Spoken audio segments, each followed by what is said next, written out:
বাসায় আসছে আপনার ব্যাপারী চেনেন? ফল বিক্রেতা ব্যাপারী আছে না, যে লিচুর মৌসুম আসে বা আমের মৌসুম আসলে ব্যাপারীরা বাড়িতে বাড়িতে আসে মানুষের। আসলে মূলত ব্যাপারী না, এরা হচ্ছে এক ধরনের টিম।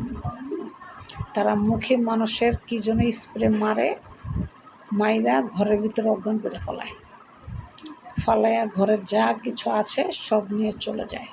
এটা হচ্ছে একটা টিম।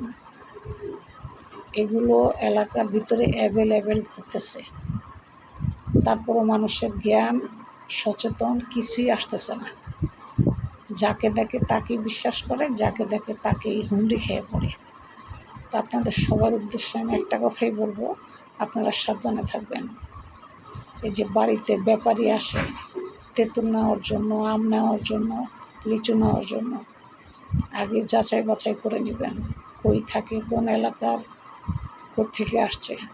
না হয় কেউ মাইরা গলা কাইটা থুয়া যাইব, আর নয়তো কেউ ওই যে মুখে স্প্রে মাইরা সব ঘরে লইয়া লুট করে থুয়ে পড়ে যাবে। এখন এগুলো অ্যাভেলেবেল হচ্ছে।